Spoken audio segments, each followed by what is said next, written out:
The post-Anthony Davis era in New Orleans was not supposed to be this bad. It wasn't just the assets they got in return for trading him away, but the Pelicans had an incredible, tremendous amount of luck on their side. In the same summer Davis got traded, the Pelicans, with only a 6% chance of getting the #1 pick of the 2019 draft, they got it.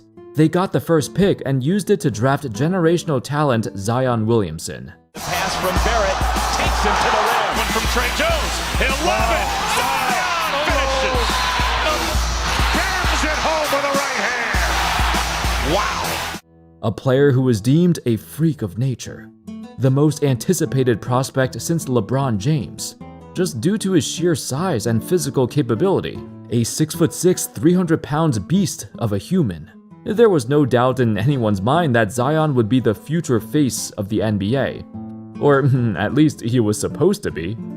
And not just that, but in the Davis trade, the Pelicans also received a massive haul of players and picks in return.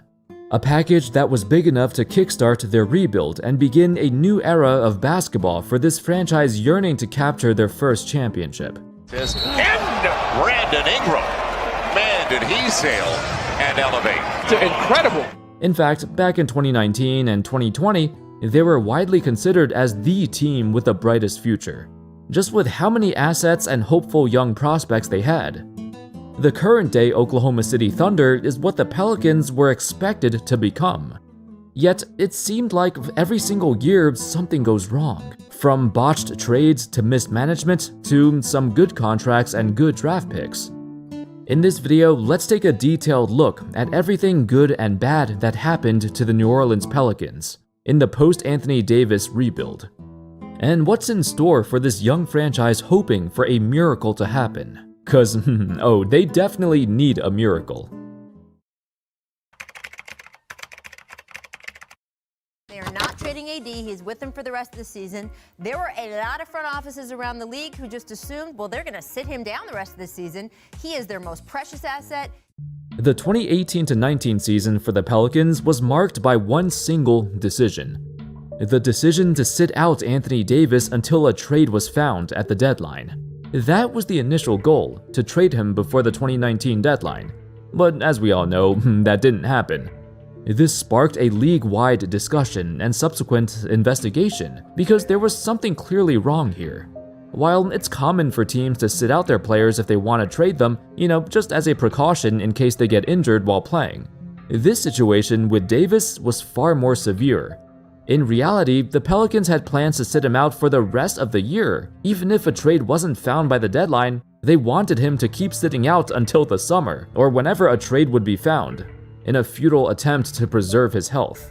The NBA Commission's office saw this and finally stepped in and said, "Hey, you have to play your superstar. This isn't good for ratings and it damages the league's reputation, especially when a player of Davis's caliber sat out games on national television." They also threatened to fine the Pelicans $100,000 per game that Davis didn't play. This situation was what caused the NBA to enforce harsher penalties when teams are purposely sitting their stars.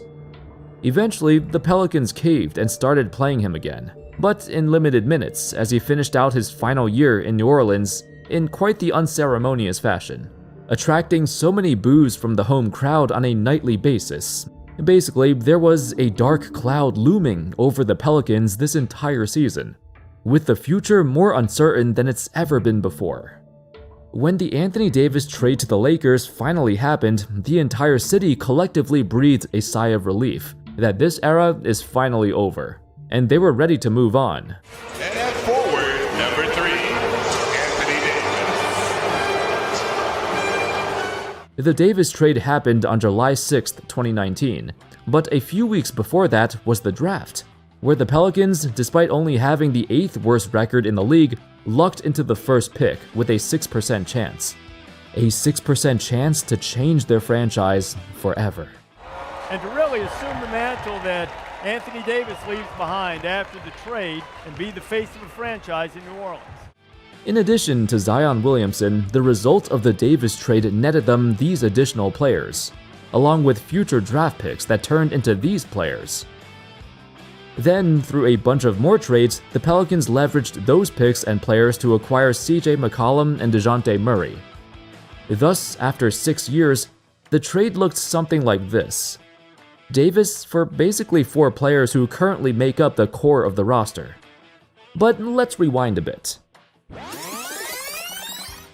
With the arrival of Zion Williamson, along with some new faces from the Lakers, Brandon Ingram and Lonzo Ball, this created the perfect opportunity for 3 young players, 3 former prospects who were all number 1 or number 2 overall picks, blossom in a situation where they could all develop together and build a new future in New Orleans. On paper, it seemed like a great fit. They all played different positions, they all had wildly different skill sets, but also versatile. In a pinch, they could play and defend several positions. As the Warriors dynasty was in the decline, it was time for a new team like the Pelicans to rise up. Their second season together was the first time this trio was healthy at the same time. Well, relatively healthy. Zion, as a 20-year-old sophomore, averaged 27 points a game and made his first of many All-Star appearances. At least that's what everyone thought. Lonzo tweaked his shooting form, going from a complete laughingstock in Los Angeles to one of the league's best three-point shooters in New Orleans. He averaged 38% from beyond the arc on 8 attempts per game, a significant improvement. And Brandon Ingram developed into an all-star small forward, right after winning the NBA's Most Improved Player. Some even called him Kevin Durant Light, due to their similar lanky frames and scoring ability that looked so smooth and effortless. Plus, this season for the Pelicans was filled with highlights upon highlights upon highlights. Look out, Zion from Lonzo, yes! Look out below, timeout Minnesota! Lonzo to Zion highlights became a household trend. Plus Ingram's scoring outbursts, all of them being in their early 20s, this was for sure the team of the future, right? However, from the perspective of Trajan Langdon, the Pelicans' general manager, he was hesitant on moving forward with this trio of young players. For one, all of them are injury-prone. Secondly, Lonzo was looking for a new contract, and if the Pelicans committed a large, long-term contract to Lonzo, that would severely hinder any flexibility they had left.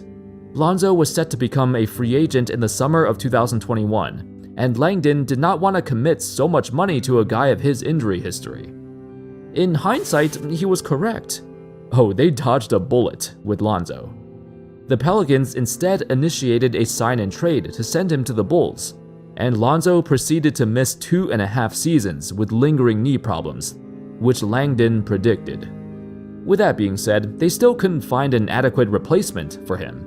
First, they tried out Devonte Graham, who was supposed to replicate Lonzo's playstyle. Then it was Tomas Satoransky, whose career basically ended in the same year he got here. Nobody could match the chemistry that Lonzo developed with Zion. So instead of looking for a Lonzo replacement, the Pelicans went in the opposite direction. As the 2021-22 season commenced, the team was struck with the worst news possible. Zion Williamson would miss the entire season. Now time was ticking. With pressure from upper management to win now, the Pelicans front office felt pressure, so they negotiated a trade to acquire a player who would change the direction of the franchise for good. CJ McCollum. Upon his arrival, he issued this statement to the New Orleans fanbase. This didn't happen by mistake. There are a lot of things we need to work on together, chemistry-wise, when we got on the court. All in all, our future's bright, and we have a chance to do a lot of special things once we come together. But it was this statement in particular that was kinda surprising. I liked this trade knowing I could be here longer than 2 years. It suggests that he was indeed going to be a long-term player on the Pelicans, despite not fitting their timeline at all. Now, everyone knows who McCollum is. Prior to New Orleans, he's played his entire career in Portland as Damian Lillard's right-hand man, a dynamic shooting guard who can score in all different kind of ways, but also a player with very noticeable flaws that he never solved over the years. In particular, his defense and playmaking, 2 skills a shooting guard in the modern era definitely needs. Yet McCollum is quite weak in both of these areas. Compounded by his small stature, the Pelicans were among the worst defensive teams in the league, allowing the 5th highest three-point percentage from opposing teams. McCollum was also thrown into the role of a point guard and primary playmaker, which was never his strong suit in Portland. But it was his scoring that they desperately sought, especially with Zion out for an entire year. While McCollum had a great run when he initially arrived to New Orleans, over the years this trade was seen as a mistake. Well, kind of, as the Pelicans gave up several key role players in this deal, namely Josh Hart and Nickeil Alexander-Walker, both of whom eventually developed into instrumental role players for their respective teams. Most importantly, McCollum demanded a hefty salary, which sapped whatever remaining cap space the Pelicans had left, thus hindering the team's capability to change the roster. I'm pretty sure McCollum wasn't their first choice, but they didn't have many options. And unlike other young teams who kind of reached their ceiling or maximized their potential, the Pelicans never had the chance to do that. Nobody knew what their ceiling was because their best players were just never available to play. Instead, they became a gigantic what if. Now, one thing to note is how great of a track record Trajan Langdon has. In 5 years with the Pelicans, he acquired some absolute steals in the draft. Herb Jones with the 35th pick, an All-NBA defender. Trey Murphy with the 17th pick, a three-point sniper. Nobody, and I truly mean nobody, could have predicted they'd become some of the most dynamic role players in all of basketball. They're such great complementary pieces to Ingram and Williamson. Even signing the undrafted Jose Alvarado was a huge hit, as his toughness and grit turned him into a cultural icon. Yet the McCollum trade was seen as a desperation move to make a push to the playoffs, cause the rumors were if the team didn't show improvement soon, Langdon's job would be in jeopardy. Launching into the paint, glides as he goes up, and a foul, and he fell on his behind. Fell on his tailbone. Oh, what a... With injury after injury to their two stars, there wasn't much hope in sight, as Pelicans fans were subjugated to watching a team led by McCollum and Jonas Valanciunas, definitely not what they signed up for. 2 years the team suffered, and during this time there were whispers around the league, wondering if they should just trade Ingram and Zion and blow it up, start over, again. There were certainly trade rumors, especially with Ingram. It wasn't until the 2023-24 campaign when they finally saw a sliver of light at the end of this long, dark tunnel. For a very long time, the general belief was these two won't ever be healthy enough to lead the team anywhere. For a short time, those doubters got real quiet. And that's it. They are the playoff Pelicans, and they get the 8th seed in the Western Conference. That season saw Zion Williamson appear in a career-high 70 games, and Brandon Ingram played 64 games, the most since his rookie season, both of them at 23 and 26-year-old respectively. Combined with the improvement of their supporting players, the Pelicans registered their best season of the post-Anthony Davis era. 49 wins. Everything clicked, and this team, after years of rehab, has finally woken up. Oh wait, I forgot. This is the Pelicans we're talking about. There's always, and I mean always, something that goes wrong. D'Angelo Russell, he's got 10, only player in double figures, a couple of threes there, across the lane, Williamson shifting gears into the hole. He left off in the third quarter. What a drive inside! The Pelicans faced off against the Lakers in the play-in tournament, where Zion absolutely went off for 40 points. Yet towards the end of the game, he suffered another injury. He went to break, you thought you saw him grimacing and in pain. Well, he's headed to the locker room. We don't know the extent of the injury, but clearly not happy. It was so frustrating. It was so sad to see him perform so well, and his body still broke down yet again. While the Pelicans ultimately made the playoffs after beating the Kings, without Zion, they succumbed to an easy 4-game sweep against the heavily favored Thunder, and thus the Pelicans' curse continues. Langdon has spent 5 years as the general manager and opted to take a new job with the Detroit Pistons, a huge factor in them turning around their franchise after their worst season in Pistons history. Enter Bryson Graham, who became the new GM of the Pelicans, the successor to Langdon, who was praised for his, quote, basketball acumen and eye for talent. His first move? Trade for DeJounte Murray and give up what few assets they had left to give. Because why the hell not? Perhaps it's not necessarily a bad trade. It allowed CJ McCollum to move back to his natural position at shooting guard and do what he does best, catch and shoot. Murray is known as a reputable defender with elite passing skills to cover for McCollum's weaknesses. I feel like the thought process made sense for why the Pelicans did this trade, yet the results on the floor says otherwise. Oh, and I forgot to mention, Zion and Ingram got injured once again, right when the season started. And Murray, who's been pretty healthy for most of his career, broke his hand in literally his first game as a Pelican. I mean, it's getting ridiculous at this point. There must be something in the water in New Orleans for this to happen so frequently, to so many players that's been on the team. It got so bad that the team overhauled their entire medical and training staff because the players were furious with how many recurring injuries they've been getting. The 2024-25 season turned into an absolute dumpster fire. After winning nearly 50 games previously, they sunk all the way to the bottom of the standings, the worst team in the Western Conference. Their stockpile of injuries have literally forced the Pelicans' role players to take on a bigger role that they're not used to. For example, Trey Murphy is averaging over 20 points a game, with the green light to shoot however many shots he wants. McCollum, at 33 years of age, should have handed the primary scoring duties over to Zion by now, but he's still leading the team in shot attempts and points, because he has no other choice. Zion is rarely available.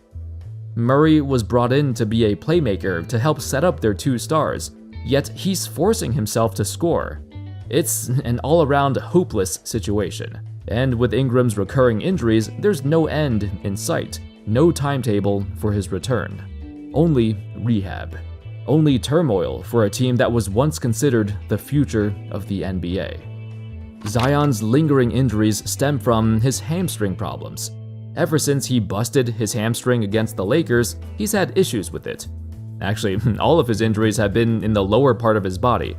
Meniscus tear, knee soreness, a broken foot. It's like the heavens are telling him to lose weight so he can stop putting so much stress on his legs. On a positive note, Zion has most certainly slimmed down compared to a few years ago. Reportedly, he's at his lightest he's been since high school, and maybe, just maybe, this could be a reinvigoration of his career. With the season for the Pelicans being all but wasted and Ingram entering free agency in the summer of 2025, there's no telling how the future of this team will look. Did they just waste every year of this Ingram and Zion duo? And for nothing but a few first-round exits? Yeah, pretty much. And I doubt the Pelicans want to keep him, with his injury history.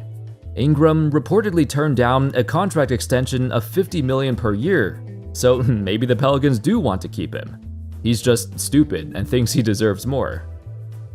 What they do have, however, is a 24-year-old with superstar talent under contract until 2028.